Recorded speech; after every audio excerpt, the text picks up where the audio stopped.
ملګرو سلام. بیا هم پرتې خبرې کوو او دا یې دویم او وروستی درس دی. لیکو تنده. تنده کې تی ده، نون دی، دال ده او هی ده. اوس غواړو چې دا توري سره یو ځای کړو. تی نون دال سره یو ځای کیږي. تی نون دال او هی یې څنګ ته لیکل کیږي. څه شی ترې جوړ شو؟ تنده.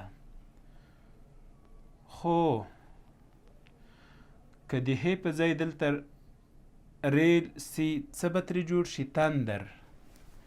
بیا هم تی ده، نون دی، دال دی، ری ده. لکه څنګه چې تنده کې تی نون دال ګډ سره لیکل کېده، په تندر کې هم تی نون دال ګډ لیکل کېږي او څنګ ته یې څه راځي؟ ری راځي. څه شی ترې جوړ شو؟ تندر. خو که چیرې دلته د دال په ځای واو ولیکو نور ټوله کلمه وي، څه به ترې جوړ شي؟ تنور. تی نون. د وروستۍ توري په ځای دریم توری بدلوو، واو لیکو، ری لیکو.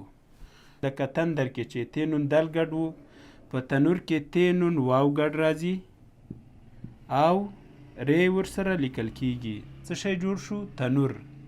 اوس که بل څه وکړو، تی ده، تندی لیکو، تی ده، نون دی، دال دی او یې ده.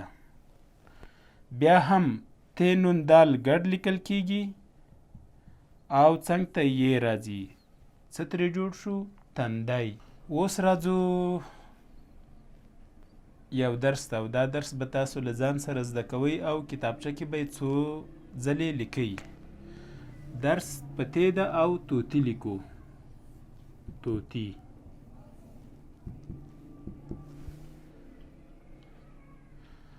دا زما توتی دی. دا زما توتی دی. زما توتی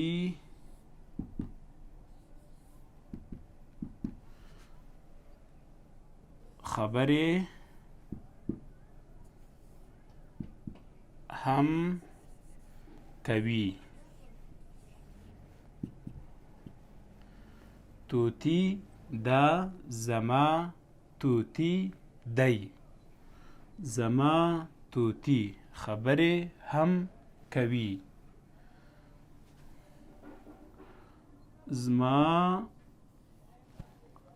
د توتی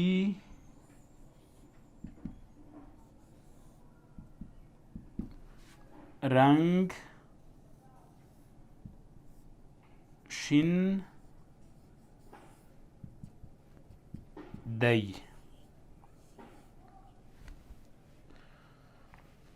ګوریا توتی. تی واو تی یې توتی. دا زما توتی دی. زما توتی خبرې هم کوي. زما د توتی رنگ شین دی. د ځینې کلمو توري زه درته لیکم او تاسو به دا توري سره یو ځای کوئ او یوه کلمه به ترې جوړوئ. تی واو ری. دا څنګه کیږي؟ تی واو سره یو ځای کیږي او ری څنګ ته لیکل کیږي. څه ترې جوړ شو؟ تور. خو تی ده، واو ده، ری ده او هی ده. تی واو سره یو ځای کیږي، ری او هی څنګ ته لیکل کیږي. څه ترې جوړیږي؟ توره. نو تور، توره.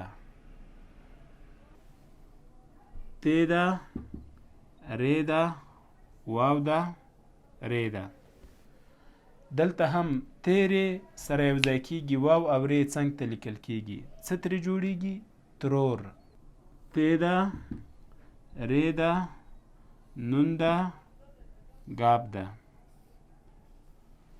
دا څه شی سو؟ تیرې ګډ لیکل کیږي، نون او ګاب هم ګډ ورسره لیکل کیږي. څه ترې جوړیږي؟ ترنګ. هیله ده دا به مو لیکلي وي. په همدې ځای ویډیو ودروئ، ویې لیکئ درسره، او چې ومو لیکل له هغه وروسته وګورئ چې څنګه صحیح مو لیکلي که نه. تور څنګه لیکل کیږي؟ دا شی ت واو ری تور. او توره بیا څنګه لیکل کیږي؟ ت واو ګډ ری او هی ورسره څنګ ته. ترور کې بیا ت ری واو ری ترور.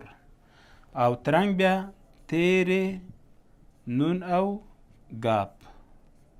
څه شی شو؟ ترنګ. پښتو زده کړه فیسبوک پاڼه در سره خوښه کړئ او له نورو سره یې هم شریکه کړئ.